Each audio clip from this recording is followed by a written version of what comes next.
Welcome to Anis kitchen. நாம் இன்றைக்கி பார்க்க போகிறது ஒரு இயற்கையான ஹேர் டை தாங்க பார்க்க போகிறோம். நிறைய பேர் கேட்டிருந்தீங்க, சிஸ்டர் ஹெர்பலாக ஏதாவது ஒரு ஹேர் டை எங்களுக்கு எதாவது சொல்லுங்கள் சிஸ்டர். ஹெர்பலாக இருக்கணும், அதே மாதிரி எந்த சைடு எஃபெக்டும் இருக்கக்கூடாது, ரொம்ப ஈஸியாக இருக்கணும் ப்ரிப்பேர் பண்ணுறதுக்கு, அதே மாதிரி அப்ளை பண்ணுறதுக்கும் ரொம்ப ஈஸியாக இருக்கணும் அப்படின்னு கேட்டிருந்தீங்க. உங்களுக்கான வீடியோ தான் இது. இந்த ஹேர் டை ப்ரிப்பேர் பண்ணுறதுக்காக நான் ஒரு 5 பாதாம் எடுத்திருக்கேங்க. இந்த 5 பாதாமில் ஒரு பாதாமாக இந்த மாதிரி ஒரு அம்பில் குத்தி ஸ்டவ்வில் காமிச்சு அந்த ஸ்டவ்வில் எரியும் போது பாதாம் எரிஞ்சதுக்கு அப்புறமா அதை எடுத்து கொண்டு போய் அந்த விளக்கில் வைக்கணுங்க. விளக்குலையே எரிய ஒரு பிளேட்டோ இல்லை ஒரு கப்போ மேலே வச்சிட்டோம் அப்படின்னா அந்த கறி ஃபார்ம் ஆகும். அந்த கறி தான் நமக்கு இயற்கையான ஹேர் டையாக கிடைக்கும். பாதாம் எரிய ஆரம்பித்த உடனே எடுத்து கொண்டு போய் அந்த விளக்கில் வச்சுருங்க. விளக்கில் அப்படியே அந்த பாதாம் எரிய விட்டுட்டிங்கன்னா அடுத்தடுத்து இன்னும் எந்த அளவுக்கு தேவையோ அந்த அளவுக்கு பாதாம் எடுத்து கொண்டு இந்த மாதிரி எரிய வச்சு அந்த விளக்கில் வச்சிட்டிங்கன்னா விளக்கில் நல்லா பிரகாசமாக எரியும் போது அந்த கறி நல்லா ஃபார்ம் ஆகுங்க. இந்த கறி நமக்கு பாதாமில் செய்யும்போது தான் நமக்கு ப்ராப்பராக கிடைக்குங்க. கரெக்டான ஹேர் டையாக நமக்கு கிடைக்கும். வேறு எந்த ஆயிலையுமே நான் ட்ரை பண்ணலை, ஆனால் பாதாமில் செய்யும்போது பர்ஃபெக்டாக இருந்தது. அதனால தான் நான் இதை சஜஷன் பண்ணியிருக்கேன். விளக்கெண்ணெய் கூட செய்யலாம், பட் அது எந்த அளவுக்கு இருக்கும்னு நான் இன்னும் ட்ரையல் பார்க்கல.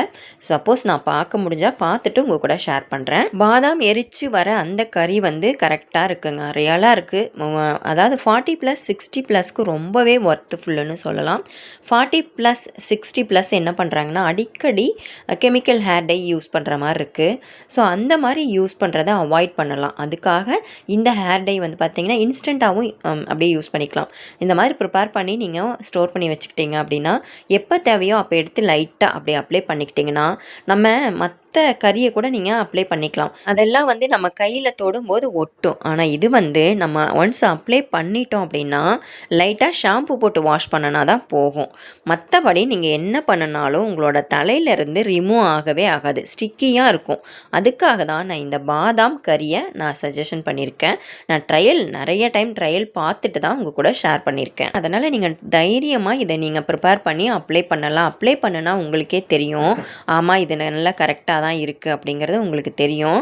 நீங்கள் ட்ரை பண்ணி பார்த்துட்டு அப்புறமா எப்படி இருக்குது அப்படிங்கிறத உங்களோட ஃபீட்பேக்கை கமெண்ட்டில் சொல்லுங்கள். இந்த பாதாம் கறி எனக்கு ரெடி ஆகிறதுக்கு ஒரு 5லேருந்து 10 நிமிஷத்துக்கு உள்ளே தாங்க ஆயிருக்கும். ஒரு 5 நிமிஷம் ஒரு நாள், ஒரு மாதத்தில் ஒரு நாள் இந்த மாதிரி மெனக்கெட்டு ப்ரிப்பேர் பண்ணி வச்சுக்கிட்டிங்கன்னா உங்களுக்கு எந்த டைம்லாம் யூஸ் பண்ணுமோ, எந்த டைம்லாம் தேவைப்படுதோ அந்த டைம்லலாம் யூஸ் பண்ணிக்கலாம்.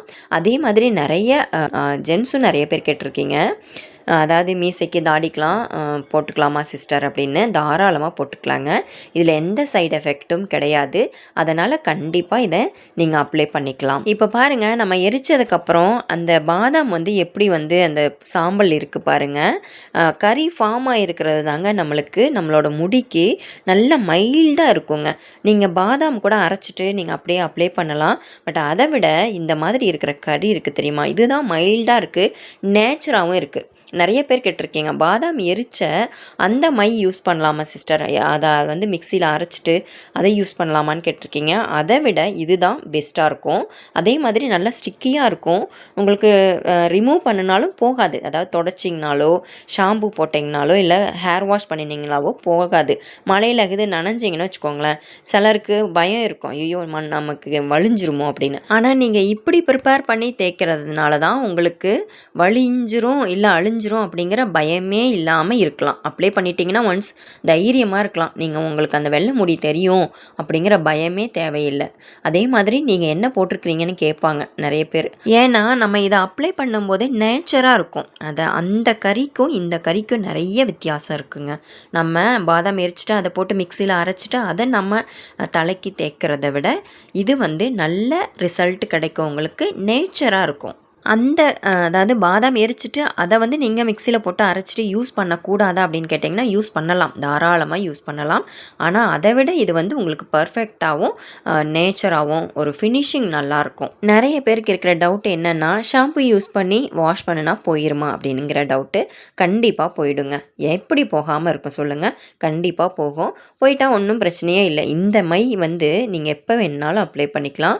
ஒரு 5 பாதாம் நீங்கள் எடுத்துக்கிட்டிங்கனாவே கிட்டத்தட்ட ஒரு 1 மந்த் வரைக்கும் நீங்கள் யூஸ் பண்ணலாம். ஷாம்பு போட்டு வாஷ் பண்ணிட்டீங்கன்னா போயிடும். நல்லா ட்ரையான ஹேரில் மறுபடியும் அப்ளை பண்ணிக்கோங்க. அதுவே உங்களுக்கு 2-3 நாள் வரைக்கும் தாங்கும். 2-3 நாளைக்கு அப்புறம் கொஞ்சமாக உங்கள் வெள்ளை முடி தெரிய ஆரம்பிக்கும். அப்போ மறுபடியும் அது மேலேயே அப்ளை பண்ணிக்கோங்க.